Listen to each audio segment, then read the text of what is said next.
years ago, I was asked a very interesting question. Somebody asked me a question, they raised their hand in a seminar and said, Tony, can you change people that don't want to change? Of course you can change people who don't want to change. All you need is the right kind of. If you have enough leverage where change becomes an absolute.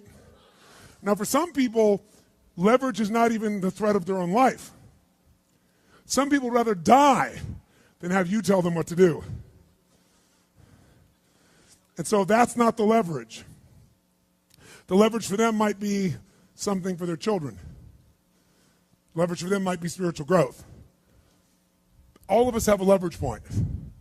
If you find the leverage, not the leverage you make someone do it, the leverage that will make them make themselves do it.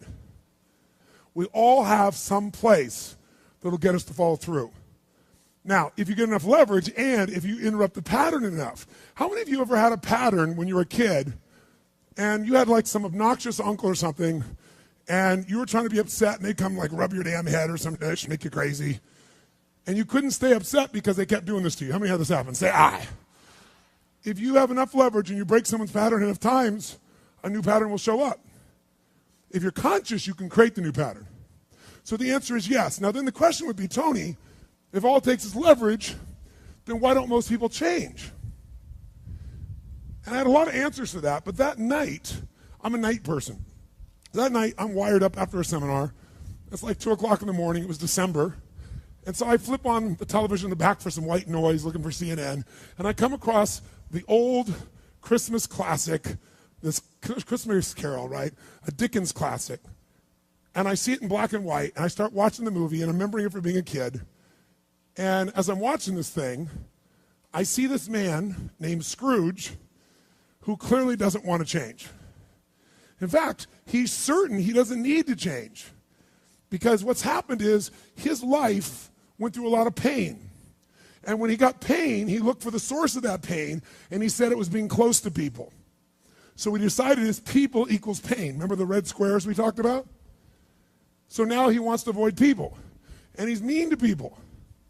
Now, he's also very wealthy financially. He makes up this belief that because I'm mean and tough with people, I'm rich. The truth is he's financially rich. If you watch the movie, you read the story, when everybody else is gone, who's still working? He is. He's hardworking, he's thrifty, he's smart, he's intelligent, but he thinks he's rich because he's mean. So he doesn't want to lose being rich. He doesn't want to lose not being hurt. So he has a belief. Be mean to people and everything works out, even though he's miserable. Can we have beliefs that make no sense and yet still believe them, yes or no? Sure, we just get wired. So I'm watching this guy. Now, the only way people change is if they associate either enough what? Pain, so they have to change, or they associate changing will equal enough what? And ideally, if you get both, you'll change. If you get, every moment I do this, the pain's getting more and more intense, there's a point where you must change. And if I change, I get all this pleasure, you're going to want to change. How many follow? But what equals pain and what equals pleasure is what you associate in your nervous system. So what happens is, the only way you create change is changing what you link pain and what you link pleasure to in your nervous system, not just in your head, in your gut. That's what controls you. Lots of times in your head, you know what you should do, but your gut takes over. Your fear or your greed or your desire or your comfort or whatever. Who knows what I'm talking about here? Say aye. But watch this. How many of you used to have a favorite dessert or a food or a form of alcohol that you really, really, really loved? And then one night you had an experience like never before, where something happened, where this food or this drink or this alcohol that you love so much, it went down, but it kept coming back up at a level of intensity and with enough aroma and pain and association that to this day, it takes no willpower just to think of that alcohol or think of the smell of that food or look at it makes you appalled, makes you repelled. Who's had an experience like this in your life? Say aye. Tell me what that change was. Was that a change in willpower? No. all that happened is your brain changed what it used to link pleasure to, it now links pain to. When you link enough pain, it takes no willpower, you're going to avoid it. The problem is some of you are linking pain to things you need, like exercise, right? Or pain what you need, like a relationship, right? And it's the wrong association, but it's going to control your life. Your job is to change what you link pain and pleasure to. So that night, what was pleasure became pain, and now it takes no willpower, you just avoid it. So we call that changing what you associate to things in your nervous system, or for short, a neuroassociative change. In other words, changing in your nervous system, what you associate pain and pleasure to. So, by the way, in this Christmas Carol story, does this man Scrooge change his life? Yes or no? He didn't want to change. Does he change his life a little or completely? And by the way, how fast? An heartbeat, in one evening. How does it happen?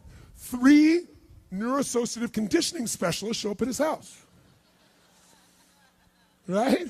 3 ghosts show up, and what do? They get him to link a massive, unbearable amount of what? To all the things he did in the past around people. Then they go to everything he has in the present, pain, and everything in the future, pain, till there's so much, there was nowhere to escape. Here's the other reason why people don't change. Because right now, my relationship's in pain. But it was good in the past. So you escape having to change by remembering a good time. Or I may be coughing and having these problems with cigarettes right now, but you know what? George Burns lived to be 102. He smoked cigars, by the way, and he's 1 out of 10 billion people that pulled that off. But let's not confuse ourselves with ratios. So you make up what the future is. If your present is painful, you can escape to the past and get out of the pressure to change. How many follow this? Say I. Or you can escape to a future because no one knows what it is for sure and you can make it up. But if your brain links it's been painful in the what? Past, and it's even worse in the, it'll change like that. Who here has ever stayed in a relationship that you knew was not right for you? It wasn't right for you, it wasn't right for them. Who has ever stayed in a relationship way too long? Who's done this before? Raise your hand. Say I. It wasn't good for you, it wasn't good for them, yet you stayed. Why? Why? Because even though it's painful in the present, what'd you do? You said, it'll get better over there in the future. Who finally changed? Who here finally changed that? Say I. How'd you do it? Your brain went, it's painful now, it was painful in the past, it's going to be worse in the future, that's it. That's what I call a Dickens pattern. When you lock in pain in all those places, there's no place to escape, so you change. It's like if you put a wall here, and a wall here, and we close them in on you, amazingly, you'll move forward. That's what we're talking about, giving yourself leverage on yourself that way, not having someone else do it to you, you do it to yourself. That's when you got the power again. How many get it? Say I. This could be the greatest time you ever live if you control what you focus on, if you find a more empowering meaning, and if you decide to model the actions of those who succeeded before you. It can be the best financial time, the best emotional time, the best spiritual time of your life, but you better take control of your state. And if you think you're going to do it just by today, you're wrong. You're going to need to get yourself some rituals.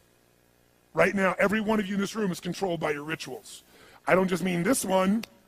I mean every morning you get up. I know your body. I can look at your body right now, and I can guess your rituals. Some of you, your rituals to work out 5 times a week, I can see it clearly. 4 to 6 times a week, it's obvious. Because you couldn't look like that if you didn't do that. Some form of workout. I don't care if it's walking, lifting, whatever. Some of you, it's obvious that lifting weights is part of it. You can see by that man's muscles. I know what his rituals are. Because your life comes from your rituals. If you don't develop the ritual, you're kidding yourself. How many agree with me on this? Raise your hand, say I. And there are rituals that put you in state, and there are rituals that take you out of state. You have rituals in your relationship, you have rituals with your body, you have rituals around your finances, and the rituals that worked in the reaping time of fall in the markets and in business and in real estate, those rituals won't work now. If you do the right thing at the wrong time, you get pain. I'll say that again. If you do the right, you go, but Tony, I'm doing the right thing, but I'm not being rewarded. If you do the right thing at the wrong time, you don't get rewarded, you get pain.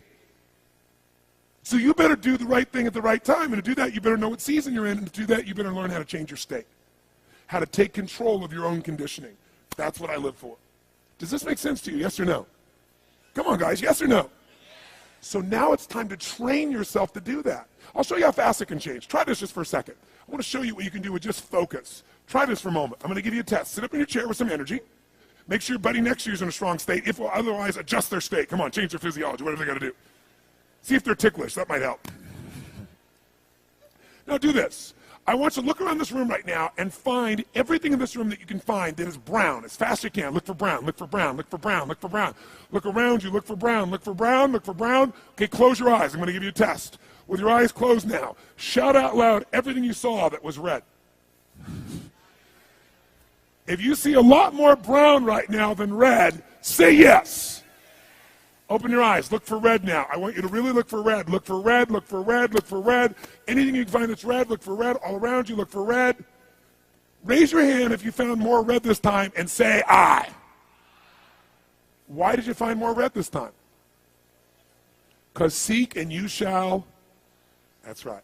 Whatever you focus on, you're going to find it. In fact, let me tell you something. You'll even find it when it's not there. How many saw burgundy, called it red, just so you could have more things you counted? Raise your hand, say, aye, come on. See, whatever you're looking for, you're going to find. So if you want to change your life, my friends, you've got to change your physiology and you've got to change your focus. By the way, how fast can you change that stuff? How fast, my friends? How fast? How fast? Come on. In a heartbeat, once you rechange your conditioning. That's all you got to do. And you can do it fast. You can do it with a question or two. Try this right now. Answer this question in your mind and be honest. What in your life today, if you wanted to be, could you feel proud about right now? If you wanted to feel proud, if you didn't feel like, I shouldn't be proud, if you wanted to feel proud, what could you be proud of in your life today? Your children, your health, your body. Is there a problem you faced? Instead of running from it, you finally stepped up and handled it? What could you feel proud of in your life today if you wanted to feel proud? How many can think of something? And when you think about this thing you're proud of, what about that makes you feel proud? What do you focus on that makes you feel proud? How do you breathe when you really start to feel proud? What's the kind of look on your face that starts to happen when you let yourself feel proud? Yeah. How's that feel?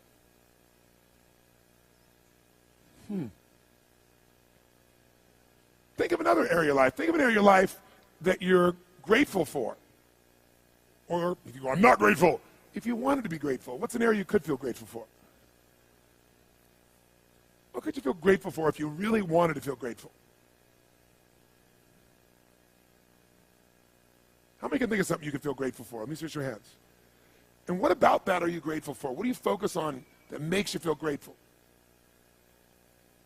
How does it feel when you're really, truly feeling filled with gratitude?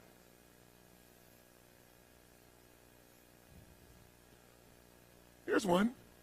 If you wanted to be excited about your life right now, and you were willing to be excited, you're willing to buck everybody else's trend, what could you feel excited about in your life if you wanted to feel excited? What could you get excited about if you really focused on it and you really took it in? And you weren't in a negative place. What could you get excited about if you wanted to be excited in your life? What could you get excited about? How many of you can think of something you feel excited about right now? Raise your hand. Let me see your hand. Say I. When you're really excited about it, what about that excites you? Or when you're really excited, how do you feel? How do you speak? What's your life like? By the way, when you're excited, does it tend to touch other people? Yes or no? Absolutely. By the way, do people have a tendency, by the way, who feels different right now than just even a couple moments ago? Raise your hand and say I. Why? Because focus is controlled by questions. If you ask a different question continuously, not once, continuously, you will get a different answer. If you ask a lousy question, you get a lousy answer and a lousy state. Somebody says, why does this always happen to me? It doesn't always happen to you, but the brain's like a computer. Ask it a question, it'll have to come up with an answer because you deserve it, you idiot. Someone will say, how come I can never lose weight? You can lose weight, but if you keep saying, how come I can never lose weight, the brain's got to come with an answer. It goes, you're a pig. Lousy questions create what? Lousy answers. Ask a better question, get a better answer. Now here's what I want you to get. I want you to get that you can change your state. How fast, guys? How fast? How fast? And if you get the habit of doing it, you'll have a different life.